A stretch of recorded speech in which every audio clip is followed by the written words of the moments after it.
Okay, there's plenty of seats. Please come find one and sit. Thank you.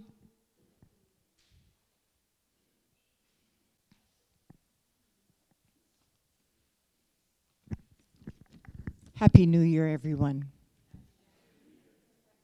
And it's going to be a great one. Time for our pule. Lord, as we gather here this evening, we are reminded how grateful we are for our community fellowship and family. With the arrival of this brand new year, we have a chance to love each other more deeply and more honestly, to hold our families and friends closer and know their value in our lives.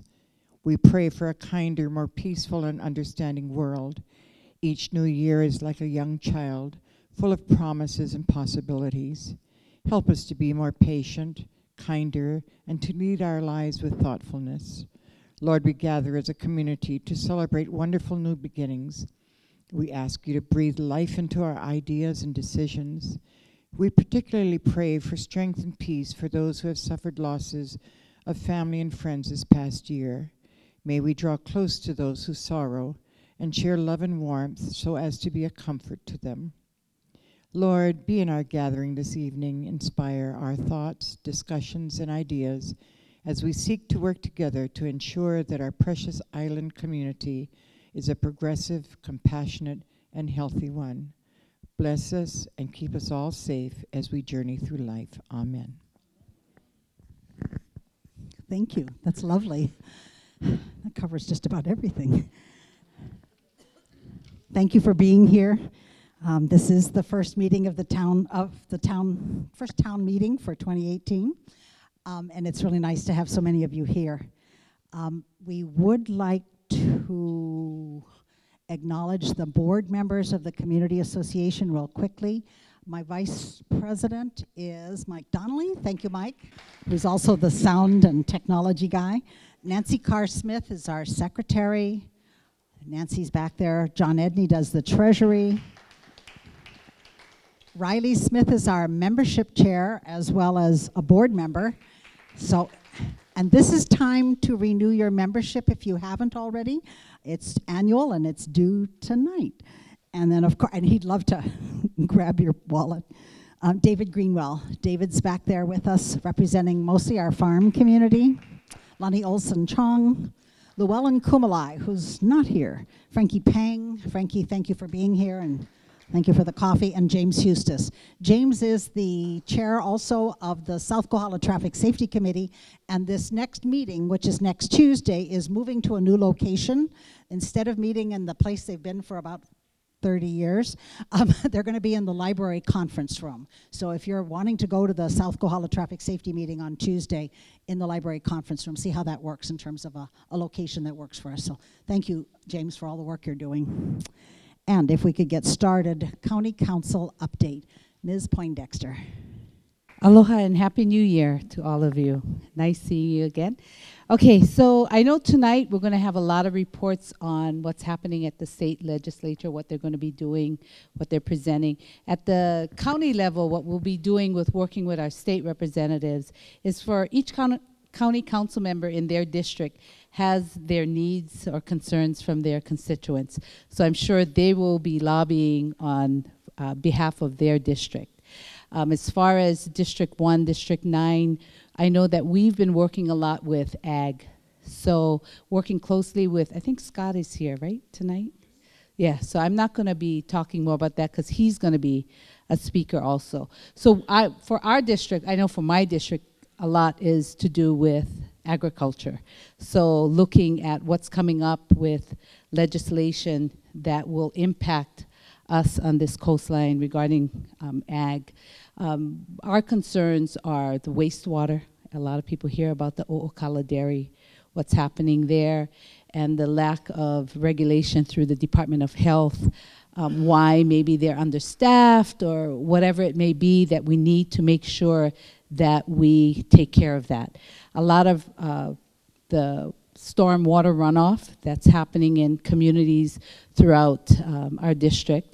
And it's because of a lot of farming and moving of berms and the old you know, when the sugar company was there, they had land maps that would show the berms and where they should say for the proper water runoff. Well, people who are farming now are moving those berms, or people are coming from the mainland and purchasing homes on ag land, building beautiful homes and removing the berms because that's where they should place their house, get the beautiful view. And what's happening is the stormwater runoff is destroying communities below them. So we're trying to see what kind of regulatory agencies can be in place to help prevent that. Unfortunately, the county doesn't have a Department of Ag, right? So we rely on the State Department of Ag. So looking at what kind of land use policies can we put into place that we can work together better with the Department of Ag so that we can hold people accountable to making sure that they're responsible for their runoff on their property and making sure that they don't destroy our streams. Water is the key. We lose our water. For example, in O'Okala, if we lose that well because it becomes contaminated, our community is gone. You know, same thing with Kona. Things happen there. They don't have enough rainfall for water catchment, right? So water is a big issue all around on this island, and making sure that we protect our waterways and keep it clean. Should we become isolated as communities, can we survive as a community? We can if we have clean water, right? Yes. No, go ahead. So, yeah, right, grubbing grading, and that's a good, so I'll use, again, O'Okala Dairy as an example when they did the cornfields, right? They grub and graded, but the permits were waived from the county. And because Soil and Water Conservation gets involved and they start developing a plan, and when they come to the county and say, we've developed this plan for this business, can you waive the grub and grading permits? Because they're going to follow our plan, right? So you waive that permits. But there's, excuse me? That's the way yeah, oh, sorry, I get 1 minute left. That's the way it's written, and the county is allowed to do that. And the Soil and Water Conservation and NRCS, they work together with the farmers to get that plan so they can get the grub and grading permits waived. Now, this is where when the community of Ocala got flooded and mud got all into their homes, that's when we found out that they weren't following those plans. So somebody's, you know, unless somebody reports it to the county for the county to go out and monitor it, then the county can fine them for not following the plans. But yet, we cannot get a copy of the plans because that's like a client-attorney privilege. They treat it as such. So that's where some of the issues are and some of the problems are with agriculture, and what we need to work with the State Department or even our land use policies, change something in there that we can make sure that we have access to maybe even those plans. I don't think I think we may have to even go NRCS to the federal level to be able to see if we can change that but right now we cannot get access to any of those plans. So unless you know of any grub and grading violations or you suspect something, call it in, because then the county will go and inspect. That's the only way. So I'm sorry, but my time is up, but I can talk to you about that more because that's a frustration that we're working out throughout our coastline is, yeah. Okay, thank you. Aloha. Kalena, may we ask you to give us a quick update, please, Kalena, he's our community policing officer, one of 3 for our district. Aloha. So yeah, we do a rotating thing, and I had forgot that it was my turn. But we are having internal movements.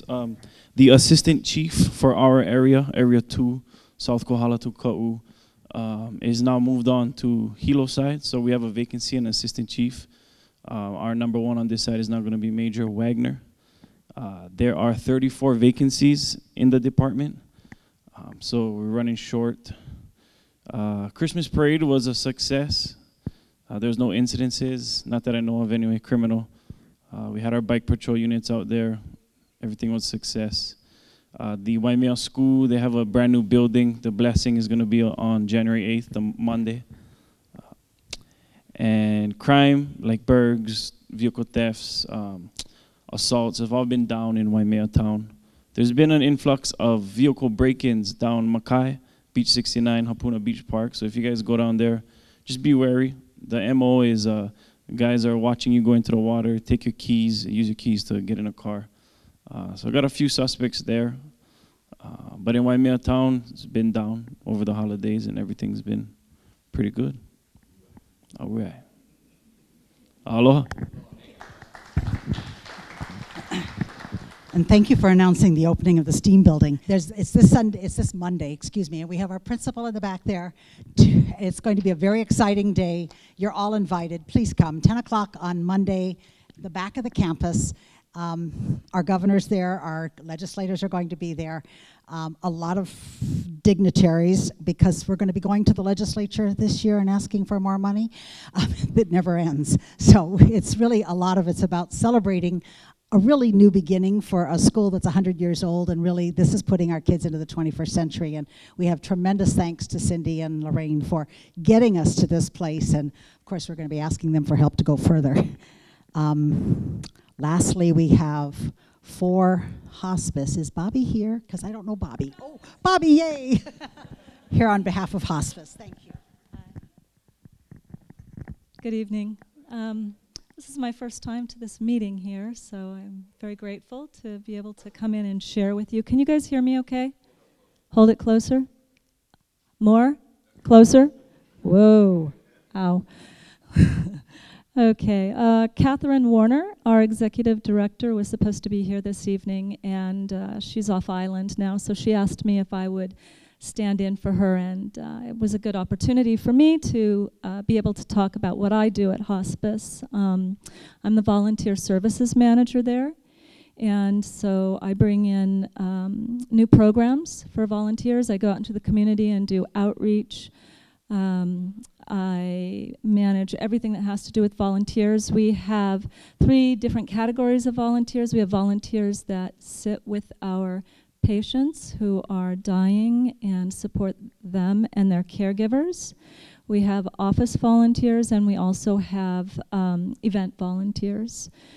Volunteers are the backbone of our organization, and they're needed in every area. If anybody is inclined to want to volunteer for Hospice, please come to speak with me.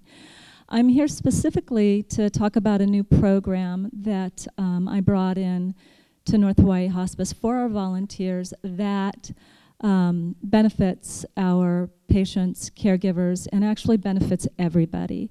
It's called end-of-life doula support. And I'm not sure if any of you have heard of end-of-life doula support.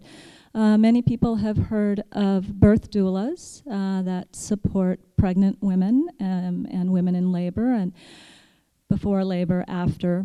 And so what we say is, we've taken this model of birth doula and we're applying it to supporting the dying. So we're doulaing the dying.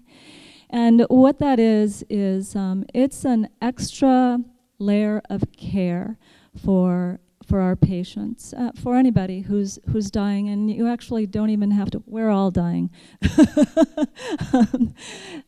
This type of support, it's really necessary, because what it does is it asks everybody to be aware that, yes, we are dying.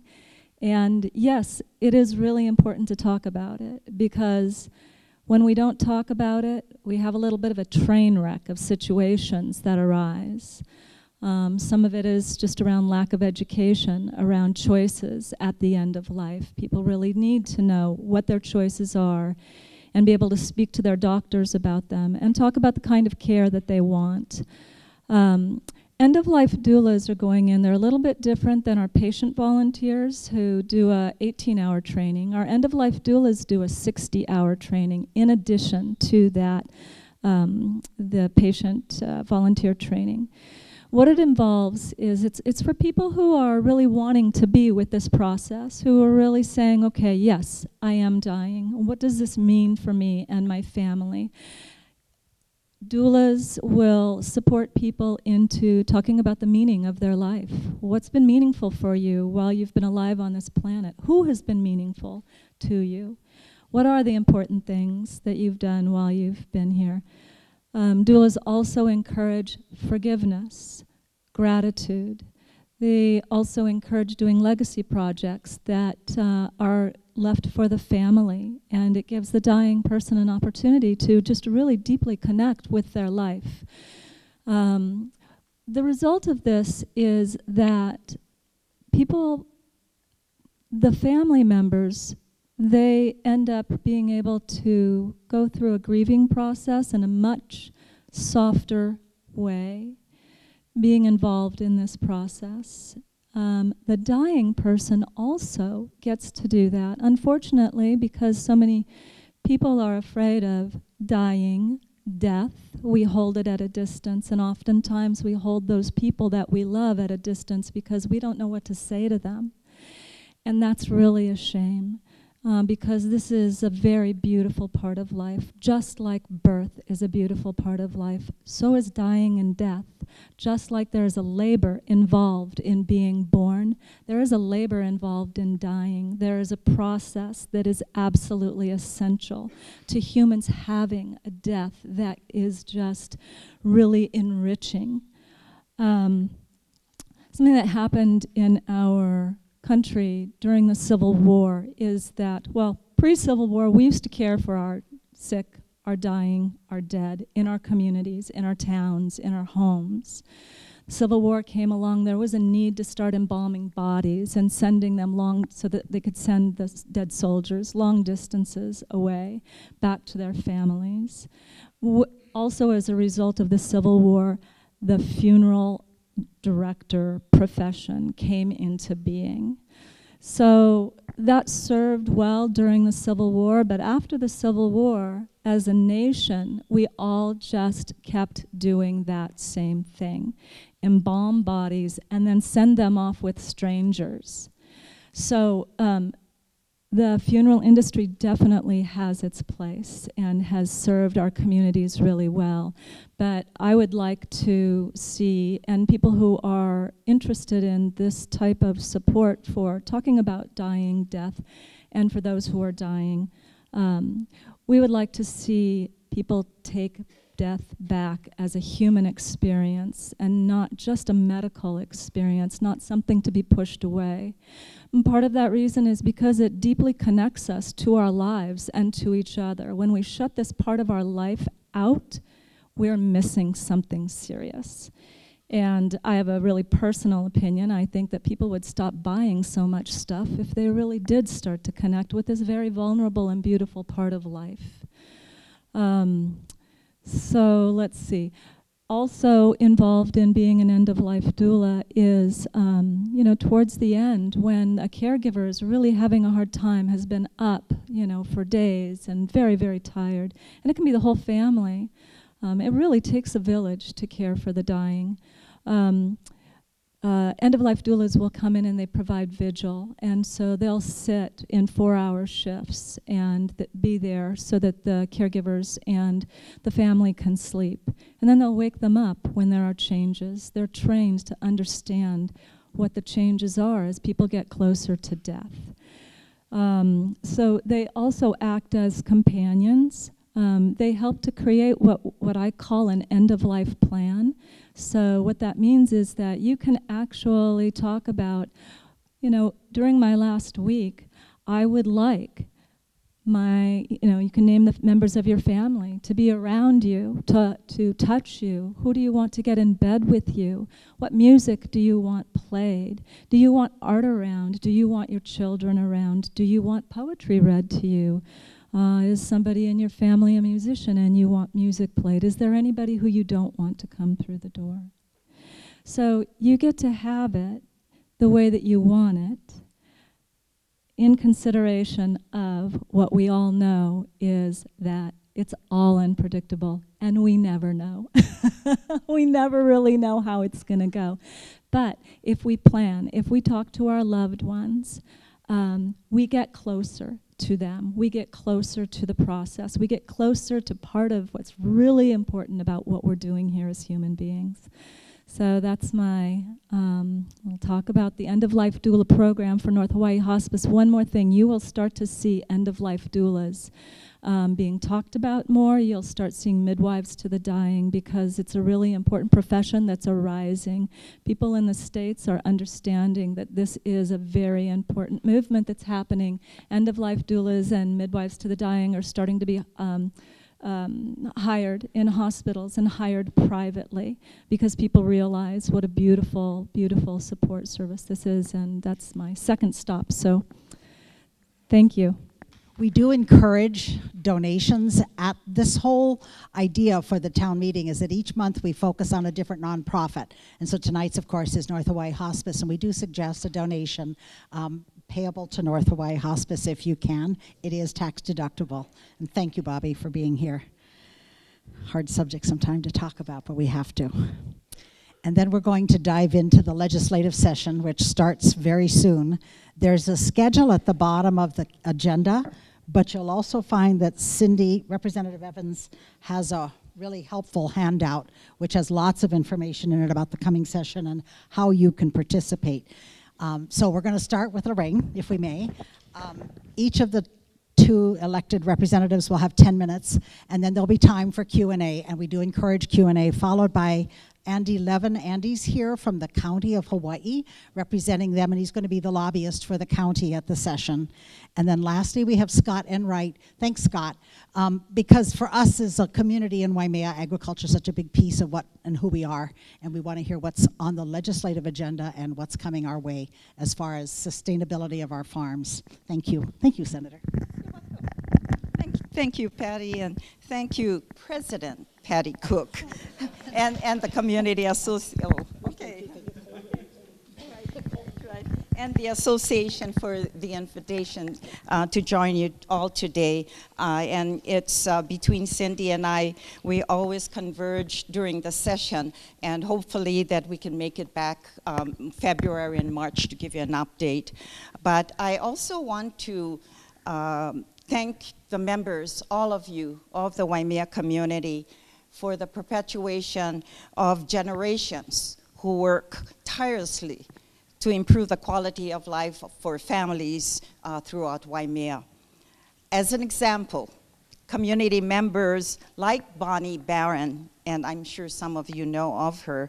She's a resident of this district, Waimea, and wife of Vice Principal Chris Barron at the Waimea Middle School.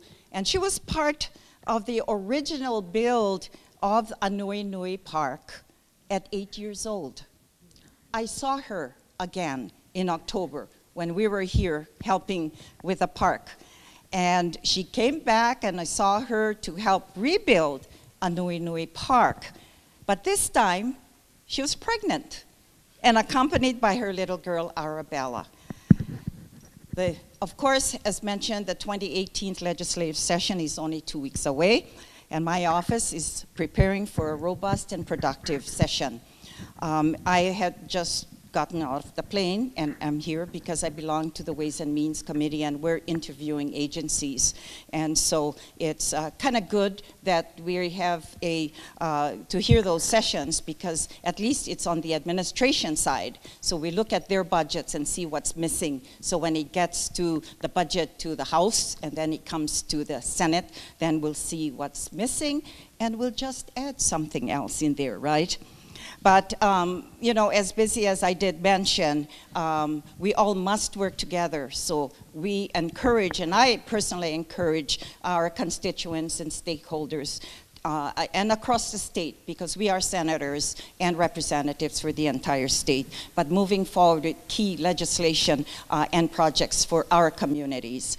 In terms of my priorities for the 2018, there are 2 main areas of focus for my district and my committee work as well. but I have lots more. And my first district CIP, as you read in the paper as well, is the $1.6 million needed to procure the vacant lot immediately adjacent to the Waimea Elementary School and the post office. And although securing CIP funding will take several months because we end up at the end of April when we go into conference with budgets with the House as well. But I have been in touch with Parker Ranch as well, and I'm hopeful that legislation action will certainly secure funding in time to enable purchase of the land. So cross our fingers, but there may be somebody else who has lots more money may come and already pick up the property. So we're concerned, but I am prepared for that as well. And given that the schools have become completely landlocked, our families with the little ones in particular urgently need parking as close as possible to leave their cars and walk the children, the keiki, to preschool and the kindergarten classes. I am working with our education chair in the Senate, Senator Michelle Kidani, and I have brought her personally here to see our STEAM building as well, and she got a tour of it, and she and I, we're already working to make sure that we have secured funding, as Patty Cook mentioned, about completion of all the furnishings and whatever, and Cindy's on board with that as well. So completion with all the furniture must go hand in hand. It has to, so our keikis can get into the building and start working. And in line with this, we're working already on our Senate resolution urging the state post office, the United States Post Office, to expedite the relocation of the Kamuela Post Office to a site near the town. But these are actions already have started by Parker Ranch. So, we give them at least some gratitude of the foresight. And you all need it. You all need parking in particular. And on the note of caring for our community safety, I'm also requesting a CIP for $1.5 million towards the expansion of the North Hawaii Community Hospital emergency room. It's a twofold process. They will be submitting as a grant in aid, and I'm also covering in case the House and the Senate don't give them the $1.5 million for planning, that I'm preparing for a CIP on private funds and with the Senate's help to make sure that we start the process. You all need it. It'll be 13 rooms and 2 rooms specifically for the trauma care, which is greatly needed in the region. As we know, this past year has not been good for traffic accidents within the Hamakua coast, all the way towards South Kohala. Our folks in need has been flown to Kona Hospital, and why is that? And so certainly we need the support and the backing from the legislature as well to help with our community emergency room. It's critical. And transitioning from CIPs and as a member of the Ways and Means Committee and the Money Committee, which is the key to what I do for all of you. I had the opportunity yesterday, we were interviewing DLNR, the Department of Land and Natural Resources. And in this budget, I was happy to announce that they have included in the budget funding for the parking and restrooms at the top of Pololu Valley. And I'm sure many of you take visitors up there, so badly needed as well. So just to give you an idea that they are putting some monies in for our Big Island. And as your chair of Transportation and Energy and member of the Waterland Committee as well, and Ways and Means, again, you can imagine there's plenty work for this upcoming session. And looking at Hawaii's transportation infrastructure, we've seen progress in our harbors, our highways, but dismal progress with our airports.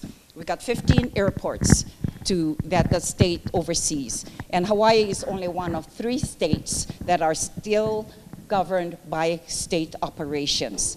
And we need to advance and improve our airports. So in 2015, we passed a resolution urging DOT to complete the feasibility study and provide recommendations on how the airport should be managed here in Hawaii. And the study was completed, and we had the bill last year creating the Airport Corporation or the authority, and hopefully we'll continue our deliberations with the House.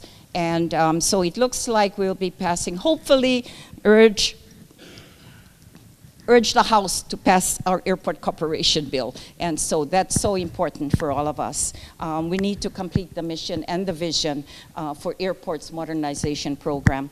Along with the DLNR, the Senate Ways Committees also reviewed the budget for DOT as well. I want to add, though I got a notice on my way over here, getting off the plane to be here with you tonight. My office called me and they say the study for the ferry system is on my desk this afternoon. So we'll see how we do with that, and we'll be hopefully. I want to, and I did tell DOT, the study is there, but let's take the study out to our communities within the state. So we'll make sure that we present all of you what the study says, and hopefully we'll get input as well. Updates, Waiaka Bridge, long overdue. Many of you are shaking your heads. The consultant selection for the design and the documents for the NEPA, which is a National Environmental Policy Act, and of course the HEPA, and that's the Hawaii Environmental Protection Agency, has been made public, and so with the interviews to become soon. But you see how the process is when we have to go by guidelines. So, but at least we can say something's happening. The Kauai High mini bypass will be renamed the Waimea Regional Safety Project. And with the change, the purpose and the needs for this project will be improving the truck safety and inherently, of course, improving vehicular, bicycle, and the pedestrian safety as well, given the current proposed alignment. And planning is in the works with DOT, and you can bet that I'll be pushing them along as well. Currently, the major hurdles are the right-of-way acquisitions with regards to that mini bypass, archaeological historical site avoidance, and the parkland wetland avoidance as well. I'd like to talk more about energy, so maybe somebody can yield their time for me, and I got some more to talk about, and including not to conflict with hospice, but just to tell you the Death with Dignity bill will be surfacing again. The Senate passed it. We need the House members to help us along with that as well. But I got lots more, so we'd like to share later. Thank you, Senator.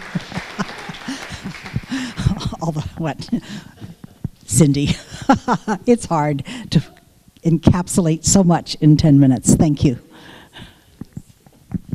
Thanks, Patty. Thank you to the board, and thanks to the community for coming out. It's just wonderful to see everybody again. I hope you had a happy new year and a great season and rested, because we've got quite the year ahead of us. I think 2018, from what the economists are telling us and what I'm reading and hearing from people, is 2018 will be a good year. They're really nervous about 2019. They think 2018 is really going to hold its own, that there's a lot of optimism, but they're really worried about how long can we sustain growth and recover before it drops again. So I personally think the governor's proposed budget is conservative because he's thinking that possibly it will retract and maybe go down in 2019. So he's putting more money in the rainy day fund and thinking differently about just wanting to be prepared, putting more money in pension, unfunded pension liability.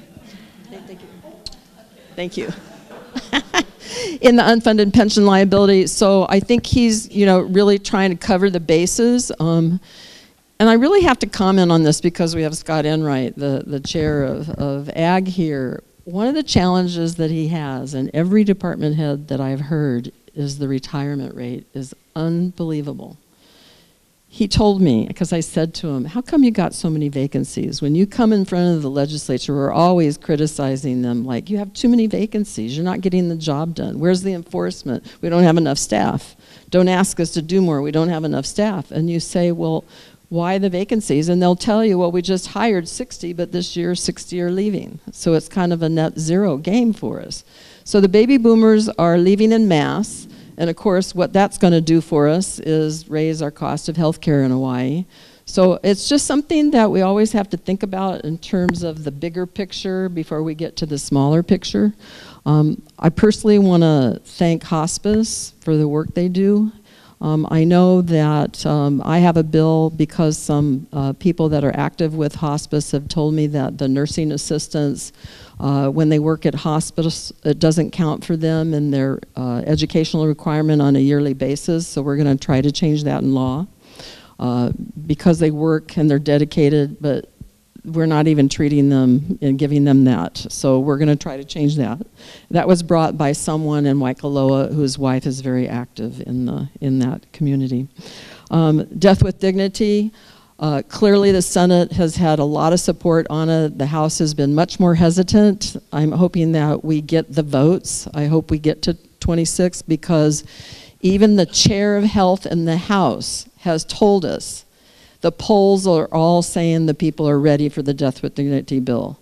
So we're wondering why certain people are hesitating to vote on it. So we're hoping that we really get the support for it. I personally am introducing a bill myself, trying to address what kind of held it up last year, which was people's concern that there wasn't enough safeguards. The process wasn't thought out enough, that just the details had not been addressed. So I put energy into drafting my own bill, trying to put in all those details and safeguards and whatever, because I know that the majority of people through the polls are saying, do this, okay? So we got to get the votes. So hopefully, people that really are passionate about it, please, when you write, try to write all the legislators, especially on the House side, because I'm pretty sure the Senate's not going to have a problem, because last year I think you were at 22 in support of it. I think it was a lot, out of 25, 22, so I suspect it's going to come real fast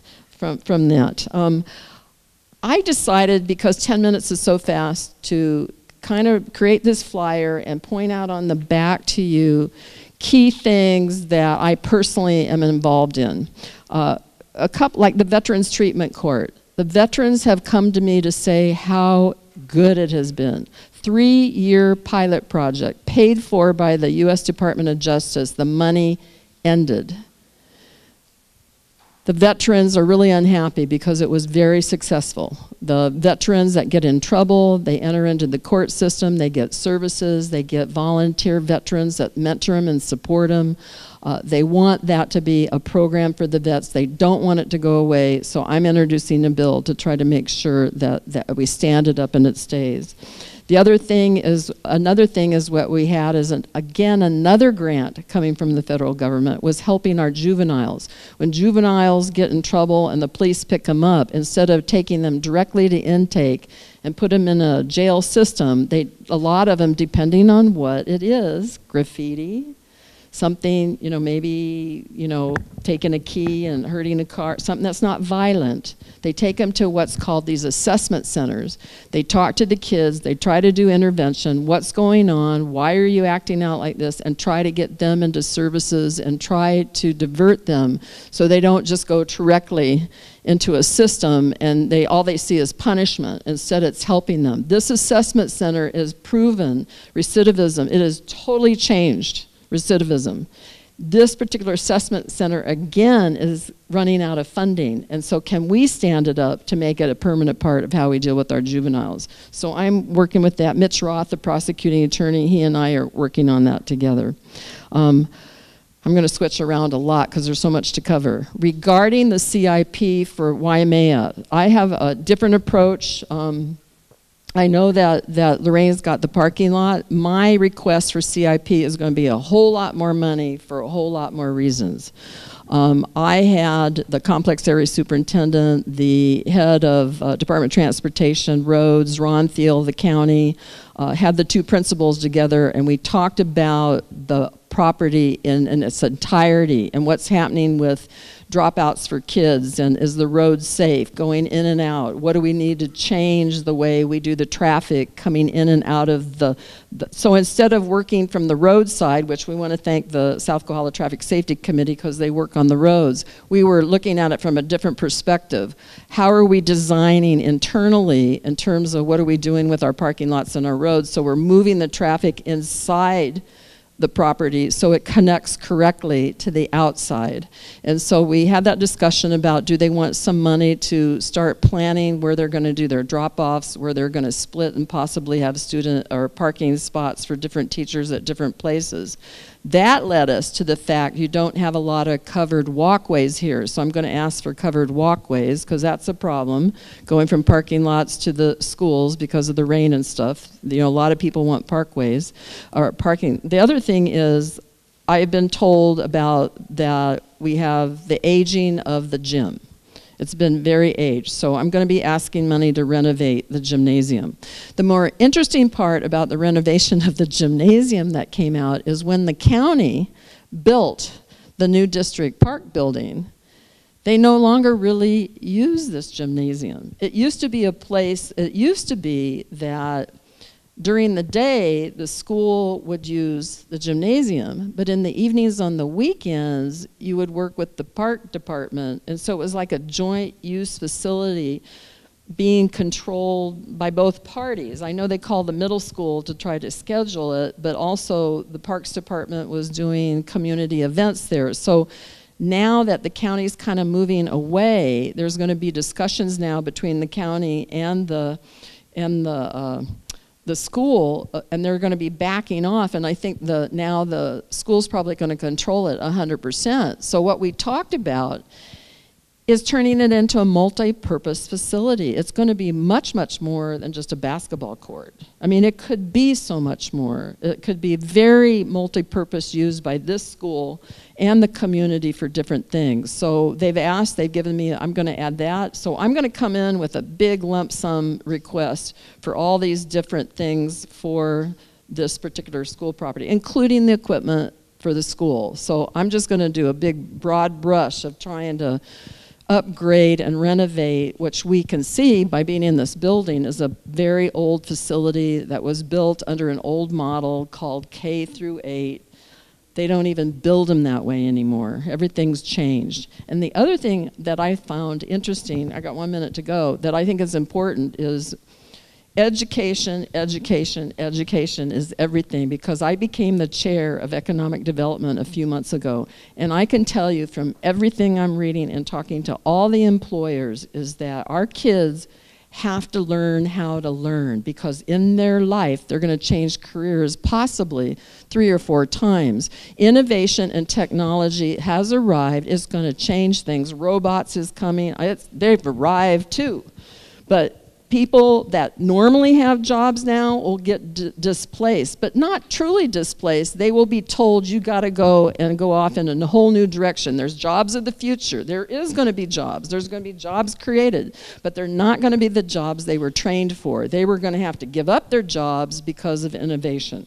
Tons of research and innovation. And the other thing I have to tell you, it's so exciting to be this chair because I'm meeting young Hawaiians that are in their 30s that are entrepreneurs, small business people, venture capitalists, and they got the passion and they are on it. And so I'm seeing lots of good things coming in Hawaii. So I wanted to leave on a positive note.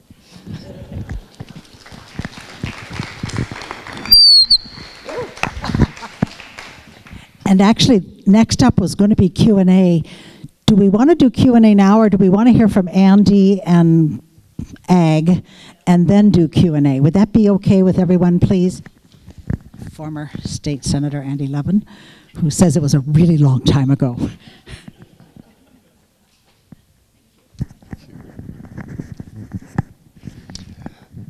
Patty, and to the Community Association, thank you very much for the invitation to be here. I am on day 2 of my job, which is to work for Mayor Kim, trying to work with the legislature to get as much for trying to get as much for the County of Hawaii, thank you, as possible. The county is very much in the same situation that each of you is, and that is that we are going to the legislature asking hat in hand for whatever it is that our priorities may be. Fortunately for us, we have a tremendous legislative delegation that is so responsive to the people of this island. It gives us a great step up in trying to accomplish things. And the fact that you have your legislators here, you have your council members here, attending the Community Association meeting is an indication of how responsive and how active they are on behalf of the community. So on behalf of the community, thank you.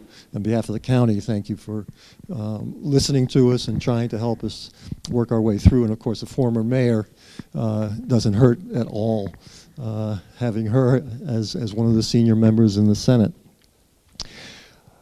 Having said that, I think the best advice that I can offer is that we make use of those folks, and we make use of them by making them aware of what our priorities are.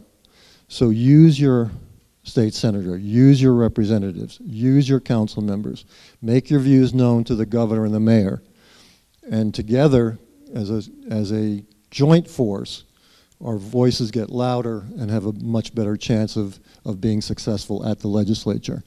Those of you who have been involved in the legislature in the past will know that they work on a crazy schedule. Their deadlines are very difficult to meet for them. It's even harder for somebody from the neighbor islands to be involved and get your views known. But to the extent that you want to push a particular issue, get your letters in, make your phone calls, talk to the legislators, your elected officials when they are in town, the governor's liaison, the mayor, and so on. And that is the way to try to influence the final outcome. In terms of our priorities, really we're in the very early stages of working on those.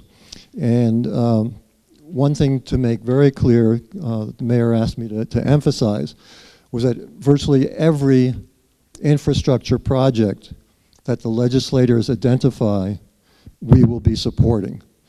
So whether it is the grant and aid for the hospital, whether it is a particular road, whether it is a school, whatever the priority may be, the county will of course be supportive, trying to get as many state funds into our island, help us grow and help us meet the growing population that we have. The transit accommodation tax has been an issue for a number of years and will certainly be an issue again this year. How should that money be divided, and how should it be implemented with respect to vacation rentals? Both of those issues are hot button issues coming up this year, and we will be involved in that. We wanted to hopefully protect our lifeguards. That was an issue that came up a year ago and will come up again because nothing was accomplished last year. A bill was passed. It was vetoed by the governor. It only offered partial protection, which was one of the reasons that it got vetoed. We're hoping to somehow protect our lifeguards from liability so that they can do their job and not worry about the impact on them, the impact on their family financially if something goes wrong. It's an important issue. We protect our fire people, we protect our police officers. We should be protecting the lifeguards as well. The mayor asked me in particular to thank the Department of Transportation and the legislators for the money that came through from the state for Mana Road. My understanding is that the Department of Transportation, State Department of Transportation, identified some monies that they had available, and it could have gone anywhere in the state. But we were fortunate enough to convince them, and they agreed to make virtually all of it available to complete the project on Mana Road. And we are very grateful to them, and those of you from the state, if you can pass that message along. Let them know that we sincerely thank them. So, given that I'm on day 2, I think that's about as detailed as I can get. Again, recognize the value that you bring to the table, how important your voices are, and how valuable it is that you have legislators who are willing to be supportive. You have council members who are willing to be supportive and are responsive and receptive to your ideas. Make use of that opportunity. If you ever have a question on how the legislature works, your president is expert number 1. Just ask her, and she's been there, done it. Make use of the expertise in the community. Make use of us who are in county, in state. We would love to be of help. Thank you.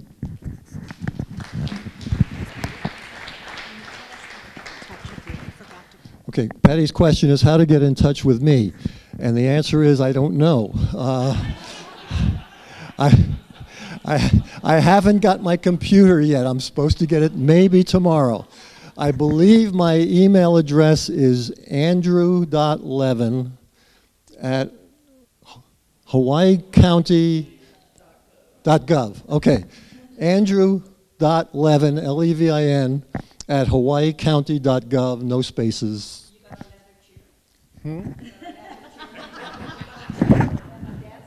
No, not yet, but it's coming. I got a cell phone I don't know how to use yet, but yeah, we're getting there. We're getting there. Okay, thank you. Well, I'm sorry. You could leave a message for me at the mayor's office, and I will get it eventually. Thank you. Yeah, they're really good at catching him, so thank you, Andy. And lastly, Scott, if we could ask you to give us an update on agriculture and what's on the horizon, both for the legislature, but also with food safety, federal food safety.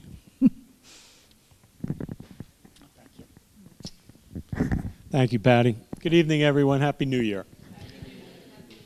So Patty asked me to touch on several things. She asked me to touch on the Department of Agriculture's legislative priorities. She asked me to touch on invasive species. She asked me to touch on food safety and rat lungworm.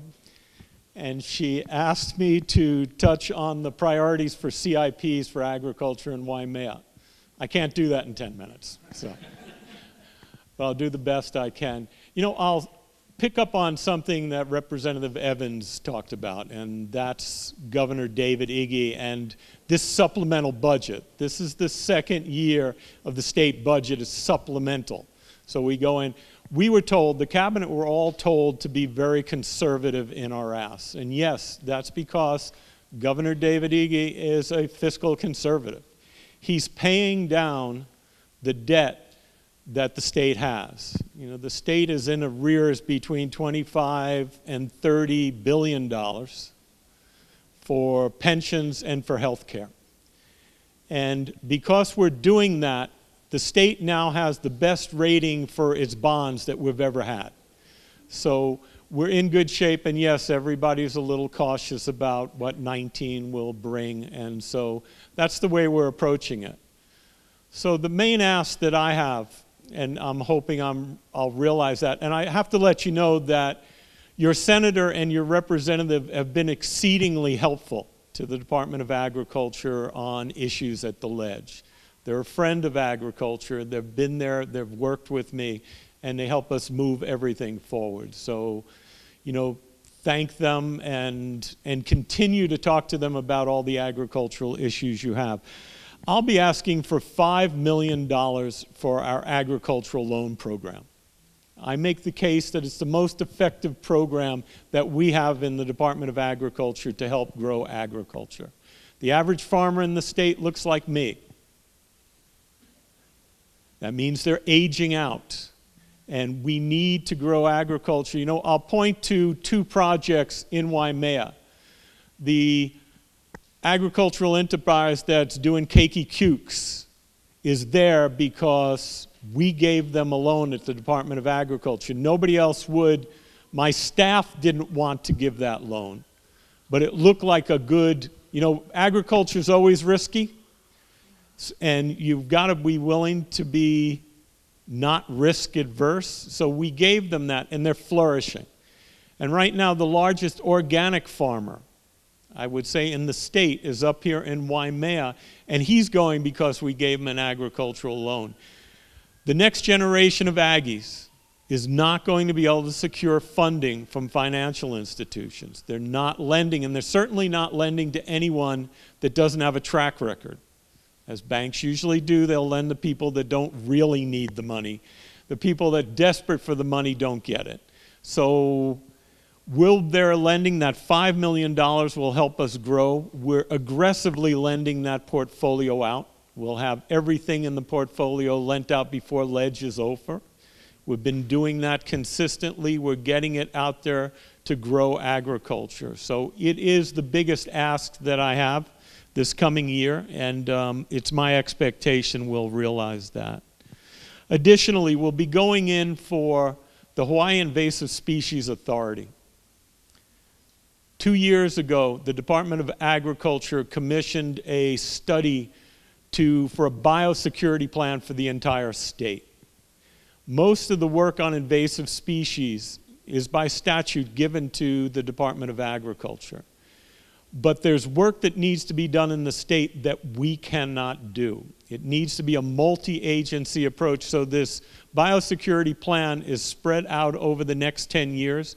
It takes in all the different state agencies that need to interface and the federal agencies. And we have milestones and benchmarks along the way. The foundational piece is creating the authority, which is an attached agency to the Department of Agriculture. That'll allow for a larger, more inclusive board of directors. They'll get their own budget. They'll be there lobbying our friends at the ledge for the monies that we need for invasive species. 15 years ago, a study that was done told the state that they were supposed to be spending over $50 million a year to control invasive species. So that's in 2003 money. We never come close to that. So invasive species are getting away. This authority is the way forward on invasive species. And so it's one of the biggest asks that I have. Additionally, right now we're working through a project, $4.3 million to renovate the reservoirs and the irrigation systems in Waimea. That's ongoing, and we move forward with it. We have another CIP for $1.7 million for improvements throughout the ditch. The tunnels are starting to cave in these old irrigation systems. We need to put pipe in some. We need to renovate others. We need to shore up the ditch. Where's David? You have any questions about the ditch system? We have an expert in the back. Additionally, we have $1 million for the vacuum cooling plant. $800,000 is for alternative energy. We're going to put solar arrays on the top of the vacuum cooling plant to bring it down. $200,000 is for a master plan for that whole site to talk about food safety issues, how farmers can be compliant with food safety going forward, and also a value-added component at that site. And rat lungworm. So rat lungworm for the Department of Agriculture is a food safety issue. There are protocols that farmers need to hit to control both rodents and slugs and snails so that they have control of rat lungworm. We're doing that work currently. We're working with the Department of Health. But as we move forward with food safety issues, rat lungworm, especially on this island, this is not the first island that it showed up on. Oahu was. But it really took off in Puna. And it's moving up the Hamakua coast. And it will be island-wide at some point. It's a food safety issue that we'll take on in conjunction with the Department of Health. I think I got it all in, Patty.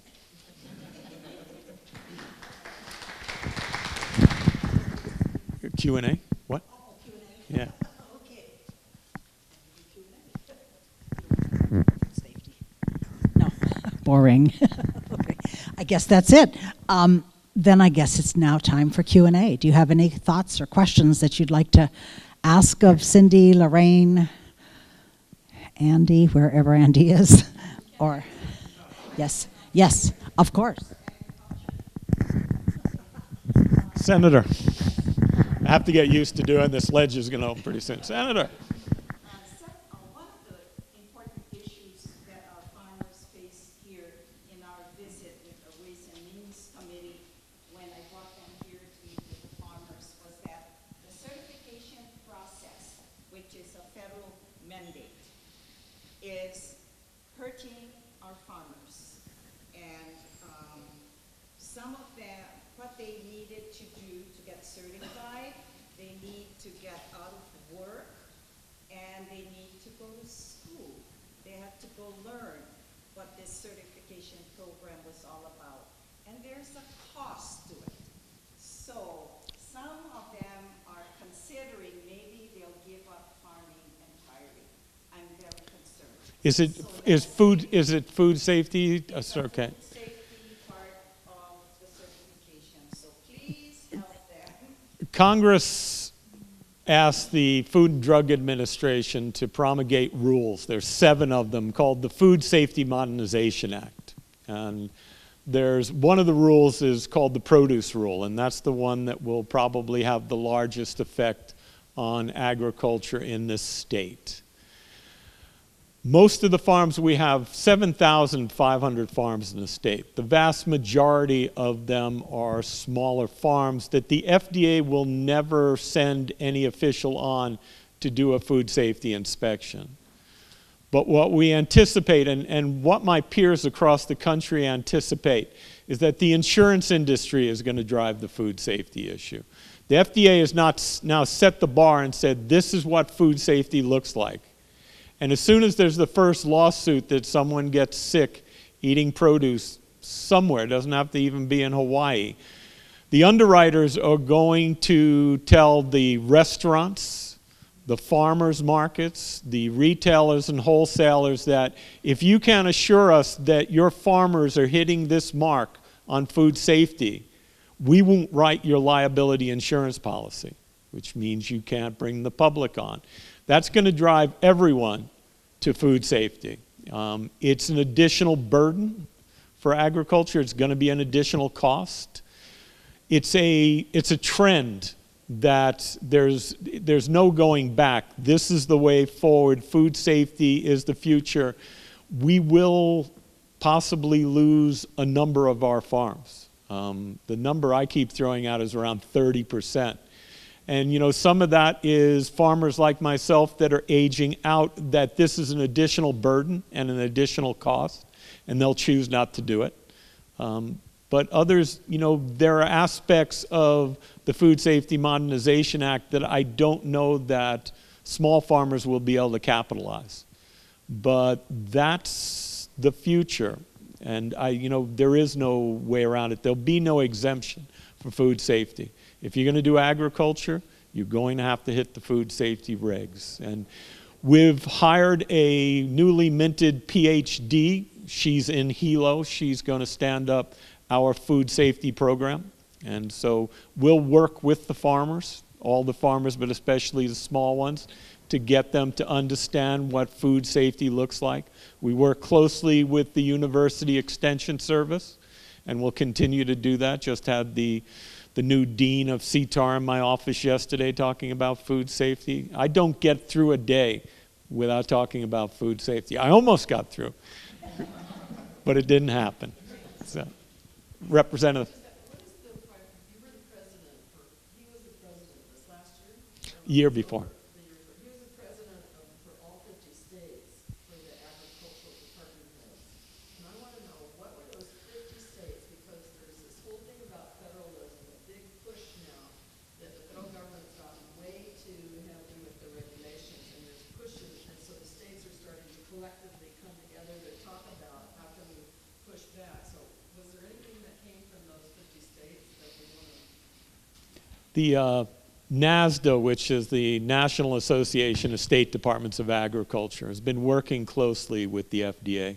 FDA historically has been a top-down regulatory agency who will walk in and say, you will do this. But they've never worked with agriculture before. And the rules that they were looking to promulgate didn't make any sense. So all 50 states' Department of Agriculture pushed back on the FDA. It was the first time that the FDA has taken rules back and rewritten them. They're still doing that for parts of the produce rule. So we've pushed back, but you know, the push for food safety came from large agricultural producers and wholesalers and importers. So it was, as it often is the case, it was large agriculture or large anything, you know, pharmaceutical companies, you name the sector, that pushed Congress to put it in place. So it wasn't the small farmers. So states with large agriculture, you know, and we are certainly not one, but California, Oregon, Washington, North Carolina, it's a long list that, you know, they do, you know, hundreds of billions of dollars in agriculture. They like food safety, but they need it to make sense. And you know, what we asked for in working with FDA is educate before we regulate. So we're asking to go in and work with the farmers so they understand what it is we're asking them to do before somebody shows up and starts fining them for not being in compliance. And so there was a lot of noise, but everybody's on board. It's understood that it's a trend, and there's no way of coming back from food safety. It's the consumer's expecting it, and we'll need to give it to them. The only thing we're asking for is a level playing field. So if you're bringing in agricultural commodities from Chile or Mexico or China, the FDA, one of the rules is the FDA says they're going to make sure that it's a level playing field. And they're going to hit that. That I have to see, but that's what they said they're going to do. Okay. Anyone else with a question for? I just wondered if the education is a two-way street, up and down. It's down the way it's phrased, but is it also up? You know, the Deputy Commissioner for the Food and Drug Administration was here this summer at my invitation, and he was in this community. I took him around different farms in Waimea. And so they're doing a good job of working with us. So it was a slow process, but I think we've gotten their attention and they're listening. So yes. Yes. My question is about the vacuum cleaning plant. Yes. Are there any plans to install like a freeze-drying unit there so that the farmers can use it to like make a value-added product like freeze dry because that'll last 25 years and it's freeze-drying? You know, this is a project that both your senator and your representative have asked the Department of Agriculture to do, to take a look at what the future of the vacuum cooling plant would be and whether there's a value-added aspect that we should put in at the vacuum cooling plant. And it's part of that $200,000 that we have for a master plan that we'll be doing, that will take that into account. Our challenge is most of the farmers in Lalomilo, you know, and they're friends of mine, you know, they're aging out. We have some young ones like Roger in the back, but, you know, most of us are aging out. And so then the question becomes, who are our farmers in Waimea and Lalomilo and North Kohala going forward? And, you know, that's one I work on actively. I walk on the farms and go talk to farmers. So that's something we'll certainly be looking at. I think it's needed, but we'll take it up in the master plan. Yeah, because I mean,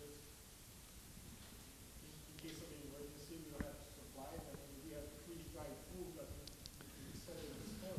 Right? True, but you know, it's always it's the economics of it. You know, if it makes economic sense to do that, I think we'll find a way forward to do it. So part of that would be what's the demand and whether you have sufficient supply to make a processing facility make economic sense. Usually you need some economy of scale to do that. But You could actually lease it out to like small businesses and have them use it. yeah.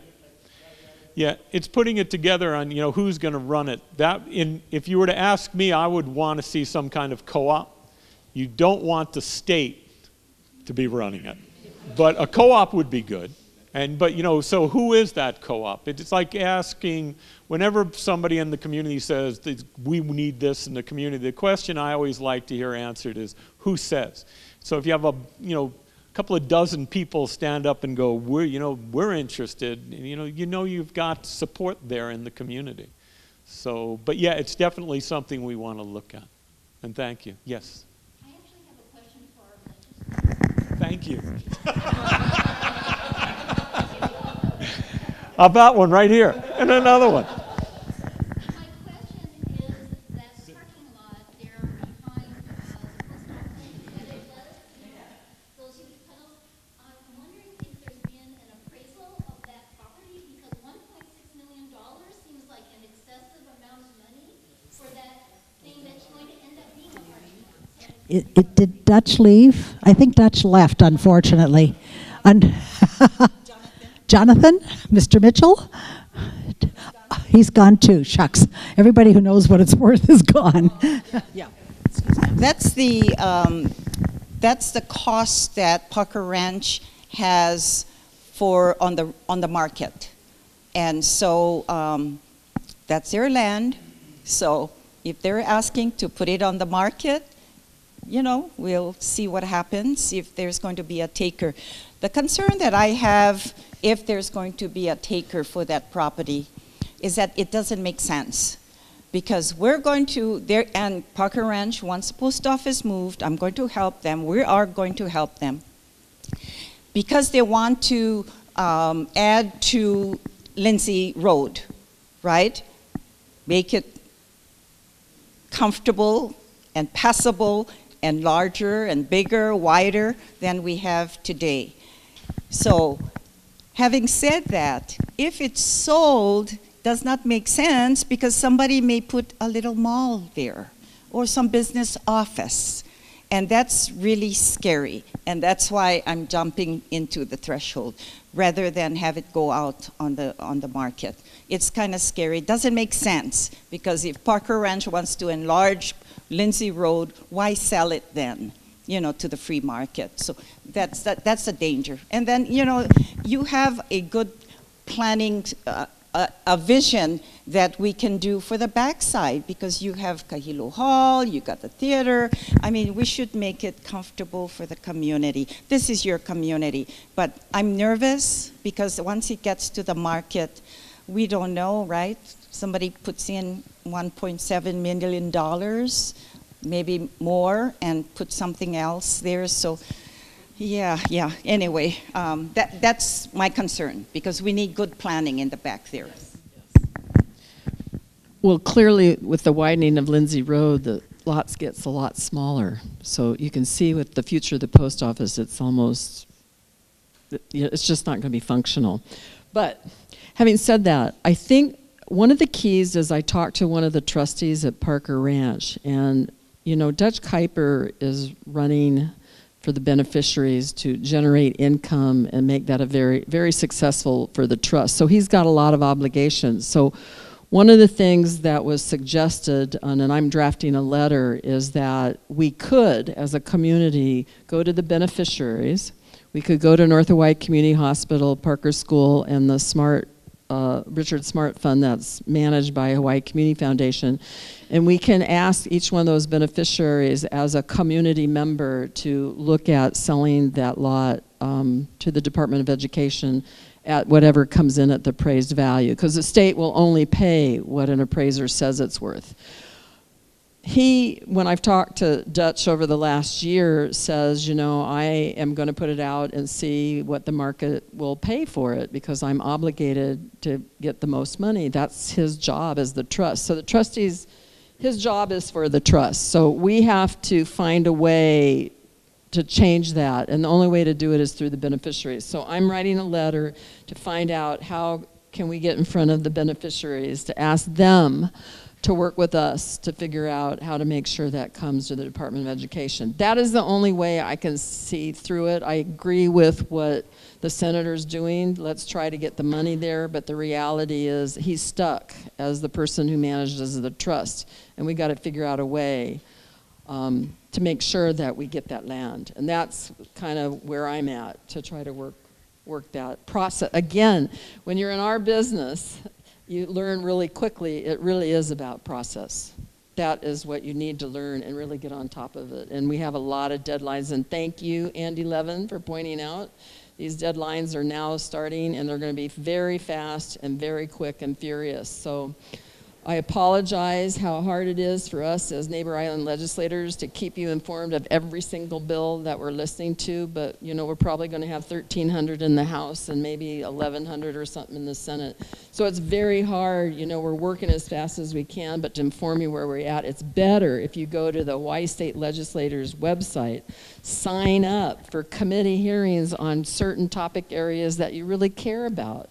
And you will get the notice 48 hours in advance that we're going to have a hearing on that particular issue that you care about, or that committee, be it Human Services or Health. You will get all the notices. That is the best way to get totally involved during that process and stay informed. So thank you. Thank you. Asking me something, I just want to bring to your attention. There's couple of positions, and we need your help. The Board of Regents, we have 2 from this island, and 2 located, one in Waikiki and one in Waimea. So the governor has an opening right now to replace one of them, and so we need names. So please volunteer, or you can recommend somebody. But we want to make sure that at least we have one from each region. So whether it's Kona or here, and have one from East Hawaii. I want to bring something to the attention of those that are kind of more like me, energy, what do we call ourselves? Energy people. Anyway. Some of you remember last year we had an issue, Senator Baker, who's in charge of the PUC in the committee, and we need to have a great movement of change in the direction of our Public Utilities Commission. So we have an audit. The bills that we had last year included a lot of stuff. And the House had changed it so that we only do the study first. But what's important with the PUC and approvals of anything to do with energy for the state, there's 3 positions. The governor is not going to appoint a person who's an excellent one for our people in the state making decisions on energy. And it's through the grapevine, he's not going to reappoint Lorraine Akiba. Now, so what I have a bill I'm going to surface again to make sure that one of the appointments, and put it in statute, it's a neighbor island person. However, what I'm asking of you, if you know anybody right now within the region who you think would be a good PUC person, and I know there's a lot of newcomers that have been here 5-10 years. They're smart, they were kind of retired within this district, North Kohala. If you know anybody, can you please direct them or let me know so I can approach? We need a neighbor islander, but we also need, because of the movement of energy, and the Big Island is the room for growth. And we're doing a lot, we're gonna be doing a lot of stuff in energy for this island as well and elsewhere. So anyway, 2 positions, go find somebody for the for the region position, and a member of the PUC, and hopefully support my bill. So whether the person comes from Maui or Kauai or the Big Island, we must have a neighbor islander and the PUC commission as well. We did have one person who was from Maui. He was excellent, but the governor did not reappoint him for the second half of his term, which was very unfortunate. Thank you. Yes, go ahead.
Don't have any answers, except that the water bill, that was the water funding that you all got last year for the Kohala study, to me was one of the first examples I've seen of where they're really looking at 50 years of water and agricultural needs.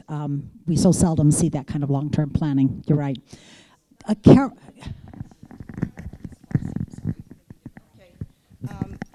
And you're correct in looking at the future. And let me tell you what just came up recently, and you've read about it.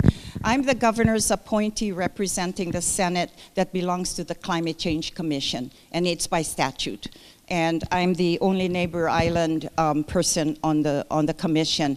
But I'm so happy that, and for Andy, our planning director is a member as well. I'm glad we added the county's planning director.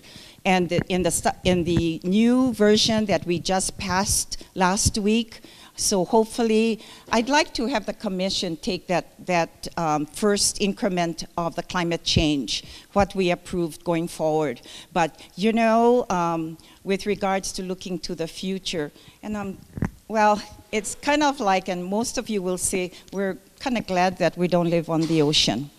Because when we saw the presentation from DLNR, it was kind of mind-boggling, because when they looked at the 3.2 miles in where the waves will start coming in, not the 2 miles, they're thinking going forward is going to come in 3.2 miles, and so all of the shoreline areas will be affected.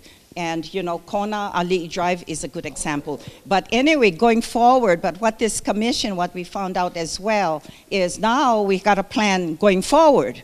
So a lot of stuff, and that's a concern I have, but we need to make sure that we're all involved, as well as, you know, looking at where we are within our... Carol Ignacio, don't leave. Carol Ignacio, Penny, could you grab Carol? I wanted to change gears for 1 minute. Mrs. Ignacio, didn't you want to say something real quick? I thought so. I was reading her mind. She's not going to escape. And then this will be the last question. You know, you know, one of the things that we've been hearing, and I just talked to my friend, principal back there, but, you know, there's a vaping shop that just opened here. And, you know, the Tobacco Coalition has been doing a wonderful job. We lead the nation.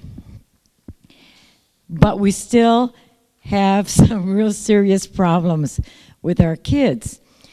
And when you talk to parents, they say, you know, we're trying to do our best at home, but on their way to school, they go to the store and da-da-da. So one of the things that was Patty, that we've been talking about is, and I just spoke to, I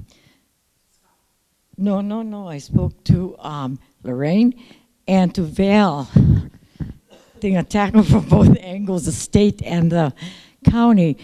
But about a 1 mile buffer zone from schools, because you think right here, we have 4 schools within that mile radius. We have a vaping shop that just opened up here, right on that corner. It's a lounge, yeah, but have you ever been, oh God. So, I think long story short, we're hoping that we can work on an ordinance that would create the buffer zone, and maybe we can get something done quickly.